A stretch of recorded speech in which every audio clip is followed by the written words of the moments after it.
Danny, yesterday, Yeah. the losing streak did reach 7, but the Commanders played one of the more entertaining games in Week 13 in the NFL, taking the number 1 seed in the AFC as of this moment, the 10-2 Broncos, to overtime. They fought hard. They played a much more competitive, entertaining football game. I've got no venom. I liked everything about yesterday. There were some things we can get into that either they didn't do well or some coaching question marks or what have you. But the fact that they're now 6th in the NFL draft order, the fact that they gave the Broncos all they could handle, the fact that the offense with Terry McLaurin back look way, way, way, way better, and they did some really good things that, frankly, almost nobody else has been able to do against the number 1 defense in the league. The fact that the defense has made it 2 much stronger games in a row since Joe Witt lost his play calling duties and Dan Quinn took over. Things are looking up for the Burgundy and Gold as far as I'm concerned. Yeah, Terry McLaurin coming back was fun to watch. Just a reminder that, when healthy, when he's right, he can be pretty effective. That was really cool for him. Even on a pitch count, you could still see he was a point of emphasis for this offense. So for me, watching this game, and I recognize I'm different than everybody else. I see something that doesn't make sense to me. I can't let it go. Other people can kind of let it get lost in the sauce and watch and enjoy. Of my checklist of things that I wanted, I got a lot of them. You just mentioned it. Had they won, would have been catastrophic. They'd pick a 10th or 11th, depends on your math. I'd have to go check the latest up-to-date Tankathon type rankings in terms of opponent win percentage, and then it's an inverse. So you would have been 10th or 11th and going in the wrong direction. There's a couple bad teams made the mistake of winning this past Sunday. But I saw a group that did show some improvement, that fought, as you said. That was probably their best overall football game of the year against a quality opponent. I was pretty impressed with both sides of the ball. They moved the ball. They were better on the ground against Denver than they'd been in months, it felt like. Defensively, they were, again, not great, because I don't think they have great. I don't think they have that gear, but they were pretty good. The things that will frustrate me forever until they're different, the amount of Zach Ertz featuring, 13 targets for an oft-injured veteran on his final year of a deal. Benson and can't get a target, played, I think, 10 snaps, 12 snaps, 17% of snaps. They can't feature Jalen Lane. Johnny Newton is sitting there behind a bunch of aging veterans. I'm not asking for crazy stuff, by the way, just more playing time for second-round picks from last year, and maybe an emphasis on that. Maybe it happens as the season goes. But there was a lot of boxes checked yesterday. Yeah, I think a lot of the things you're asking for, you'll get more of in a few weeks as we get closer to the finish line.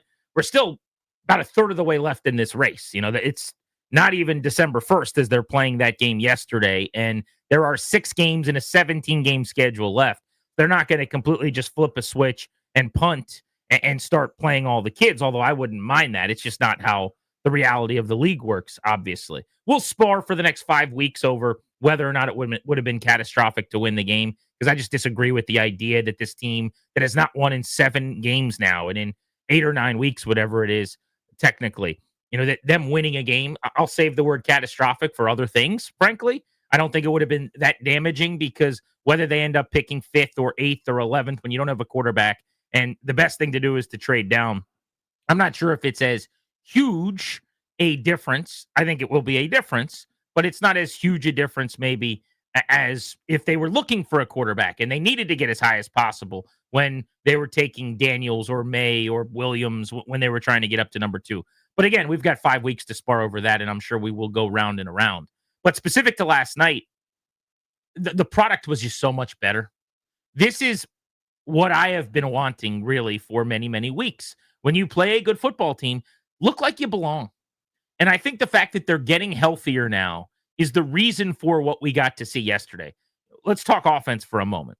Terry McLaurin got 14 targets and 7 catches for 96 yards and a touchdown. And that does not even account for the 30-yard post he ran, taking on contact at the goal line to what would have been tie or win the game early on in OT, when they would come back down the field and score again on a Terry McLaurin slant. So it could have easily been 8 for like 115. Yeah, just to add a little color to that, he only played 51% of snaps on a pitch count. Understandable, by the way, because last time they just said, okay, go play a full game.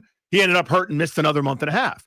So he basically received a target on 1/3 of the snaps he was in. Which is pretty amazing. Which is an astounding amount. Now, I will say 50% of snaps last night is basically a normal game's worth, because they ran 85 plays, which was the most plays that they have run since 2016 in the London game against the Bengals. Partially because of going to overtime, but really more accurately because they converted 8 third downs, because they went on really long drives. They did it, by the way, in the hardest way possible against the number 1 defense in the NFL. I said before the game, we were talking about this. It's impossible to go on these long 10, 11, 12, 13 play drives against the Broncos. If you have to do that, you will not have any chance. And they did it time and time and time again. It was a really, really incredible offensive plan by Cliff Kingsbury that worked. I know Mariota threw one egregious interception that everybody will talk about, and you're allowed to. It's one of the 85 plays, and it was a very, very heavily weighted play. It was me after Thanksgiving dinner. Having said that, he low-key cooked otherwise. I mean, he throws for almost 300 yards. He runs for 55 yards against the number one defense in the league. But you can just see the difference, Danny, when you have Terry McLaurin out there. What it does for Zach Ertz, suddenly getting more man coverage and then running some of those zone beaters where there's not as much attention paid to him on some of those deep overs where he's crossing the field, getting hit for 21 and 19 yards on a couple of big-time plays. Great throws from Mariota, layered over top of defenders. The game changes a little bit. You get an opportunity to run Deebo Samuel, who is just kind of forgotten because when you line him out as a receiver and you run him down the field on a go ball, nobody really thinks you're targeting him. And they hit that 38-yarder down to the 1-yard line because they're paying extra attention and bracketing Terry McLaurin, who's been featured throughout the second half. The offense changes. He really is truly a game changer for them. And we've talked off and on about, like, who's the injury that killed them the most outside of Jaden Daniels? And I've mentioned Dietrich Wise, who they're couldn't set the edge after he was lost. People will bring up Austin Eckler. The answer is obviously Terry McLaurin. You just saw it last night.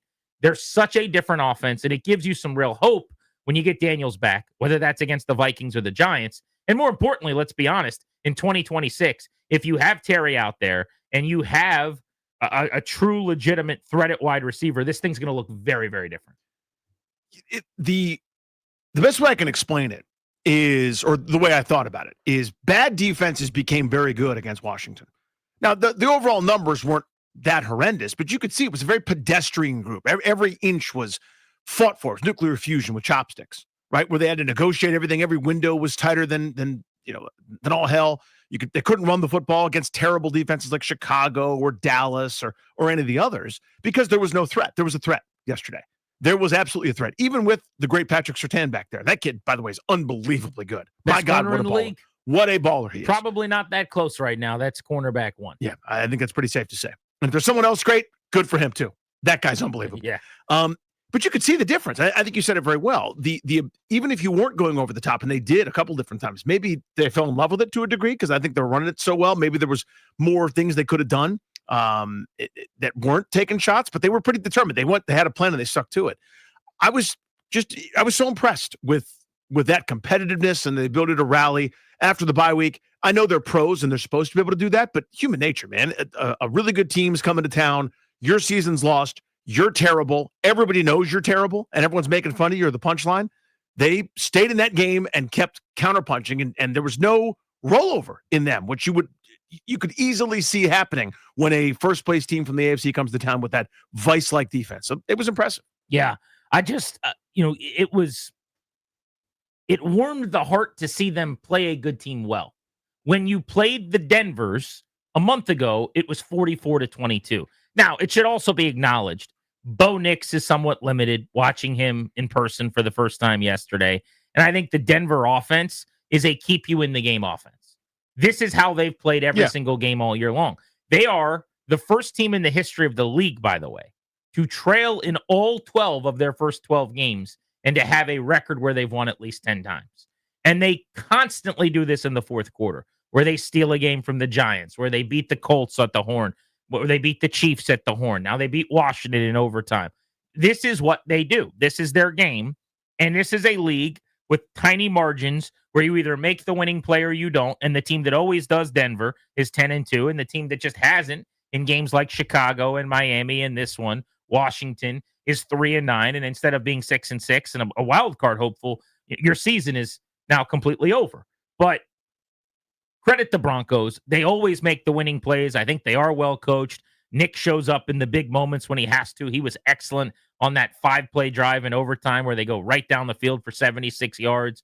They finally get their first huge explosive of the game where they get Evan Ingram working on Bobby Wagner. He does a little whip route, leaves Wagner in his dust, and then runs for 41 yards. But I thought we got our answer to, was this defensive improvement just about Miami, or is there something to this? There's clearly something to There's this. something to it. I wouldn't want to be Joe Witt right now because it looks so much better and so much different without him calling the plays. I'm not saying everything's fixed. It's not going to be fixed. They have real problems on defense that you cannot fix until the offseason. They have personnel issues. You don't have linebackers that can run with tight ends. In this league, that's a death sentence. You don't have speed in the second level of your defense. In this league, that is going to make you not very good on that side of the ball. They can't really set edges, something the Broncos, with their run game and their injury to J.K. Dobbins, weren't going to take much advantage of yesterday. Their strengths on defense are few and far between. But now you're just a professional outfit that's not going to be great on defense, which is not a crime, by the way. Right. There's a lot of those defenses out there. If they had this whole year where they were middle of the pack on defense, it's a very different season. 100%. Even with all the injuries and all the different things on offense that didn't go right. If you play the game you played yesterday against the Vikings and Max Brosmer or J.J. McCarthy, they score in the teens and you win the game. If you play the game they played either against Miami or Denver yesterday against the Giants in a couple weeks, you probably turn Jackson Dart over a couple times. The Giants might have 20 points and you win that football game. That's the difference between yesterday and what became the norm when they were the first team in 23 years to lose by 20 or more points for a month straight. Yeah, you can go back and look at it. If you played that way against the Falcons, I think you probably win that game. By the way, the Falcons, good heavens.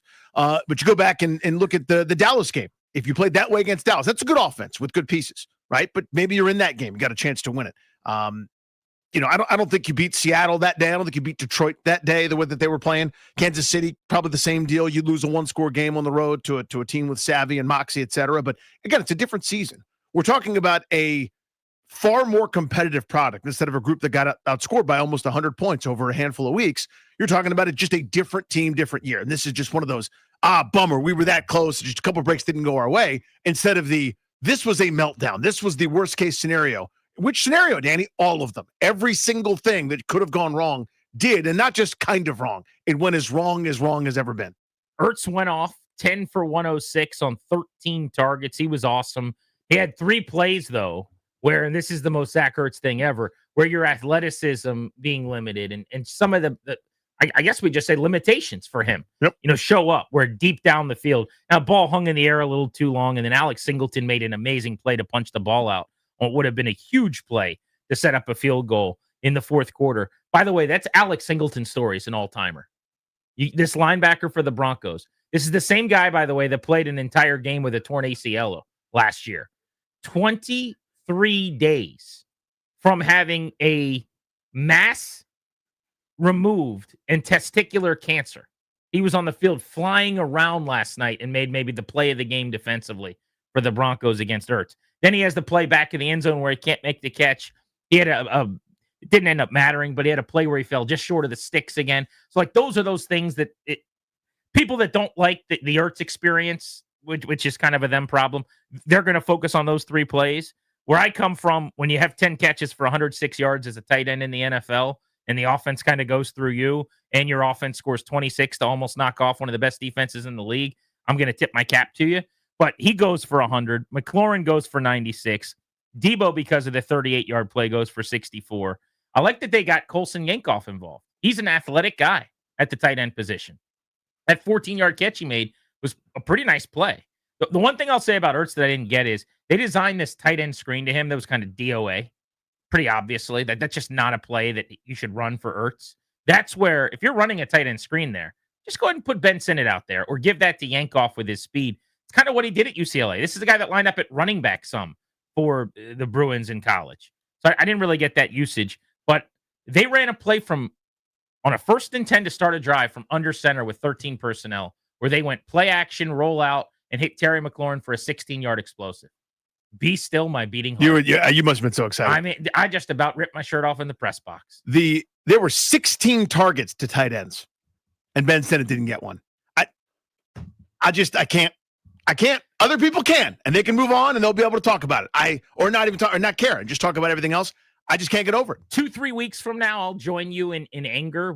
It's just not the time of the season where I'm going to go crazy about that. I don't like it, but there's a difference between endorsing it, which I'm not doing, or liking it and being angry about it. Not being able to let it go. Like, you have an axe to grind, and you've now got this thing that you're obsessing over. I'm just not going to join you there. But in 3 weeks, we'll be in the same place anyway if Ben Sinnott is still not involved. I think that's fair. Everyone's welcome to join me or not, or yell at me, whatever it is. Again, I'm not saying he needs 13 targets. One would be nice. Let's go crazy and get two. The little tight end screen thing you mentioned, or that rollout with 13 personnel couldn't go to him. Would have been nice. I'd love to see the second round pick play. I know that's novel and crazy for a team that's 3-9, but I digress. But overall, speaking of second round kit picks, really quickly, mm-hmm. I don't want to make like this grandiose comment on this because I have not gone back and watched all 22 on this. But I can't. There were at least 2 or 3 times where I noticed Johnny Newton just getting blown off the ball in the run game last night. Now, a couple of them happened in a drive where he ended up having a really nice pressure as well. But we might be at a point with him where it's kind of helping in the passing game or not helping that much because he's an undersized defensive tackle. Yep. There's clearly a reason why they don't play him that much. So this is something to dive in on. But he was the 36th pick in the draft. So I think your point is perfectly reasonable when you're saying, okay, guys, we're 3-9 here. There's 5 games to go. Johnny Newton, Ben Sinnott. There's other guys we could name. Sure. Like Brandon Coleman would be one of them. Yeah, a little bit more Jordan McGee. Turn that fader up. Again, they don't have a ton. Flashed again last night. Yeah, they don't have a ton of young pieces. So I'm not talking about going full, hey, Wizards, call up the G League. They don't have that. There simply aren't players that I'm really that interested in. There's a handful, and those guys don't get opportunities. Speaking of Brandon Coleman, though, I do want to mention, I thought the O-line was awesome last night. For sure. In pass protection. Yeah. This is the group that has close to 20 more sacks than any other team in the NFL coming in, and you would not have known it. They had won in the game. Some of it is Mariota's decisiveness, and I do give him credit for this as a veteran quarterback. I think generally he's pretty good at setting protections. The ball comes out pretty fast, and he deserves to be respected for that. But if you look at some of the next-gen stats numbers, and I posted this at Grant H. Paulson on Twitter if you want to go find it, the Broncos got pressure 17% of the time, which was their lowest pressure rate since week 3, 2023, in that game where they gave up 70 points to the Miami Dolphins. And then if you look at some of the individual matchups, Laramie Tunsil on one of the best pass rushers in the league, Nick Benito. Now, I think he was wearing a cast, and he complained about it after the game affecting him. But still, 2 pressures on 28 matchups, so Tunsil dominated him. Jonathan Cooper did not get a single pressure in 26 matchups against Josh Connerly, who, despite the hold that took away the McLaurin touchdown, which as a lineman, heavy lies the crown here, this is what happens, everyone will kill you for. But he was really, really good in pass pro. And then Sam Cosmi, 1 pressure on 55 pass blocks against the interior. That's a really, really good interior. Yeah, they're good at everything. So you're starting to see this group ascend, come together. This is the planned 5. They got to find a way to keep these guys intact going into next season because it could be a real strength for them. So to me, one part plan, which was we know when our shots are going to be there, and those are the ones you need to block up, right, to give the receiver time to make a move, etc. The other part is enough of the quick game and it was accessible quick stuff, because it's one thing just to say, throw it quickly. Do you have somewhere to go? Does the read take you there? Does the play design leave something open almost automatically? It did a lot. But to me, it was the way they ran the ball. I did not expect that at all. I did not expect them to be able to run it as effectively, especially on the interior. I mean, they were shoving it on Denver for a decent amount. Again, it wasn't one of those Ravens where, Derrick Henry has 160, some guy you never heard of has 55. Ahead of the chains, man. But it was ahead of the chain stuff. It was 4.5, 5.5 yards on first down consistently. And they were really, really good in that regard. Just nothing fancy either. It wasn't like super well designed, great comeback, cutback counter, this, that, and the other. This was, to me, a lot of power football. And they ran it really, really well in that game.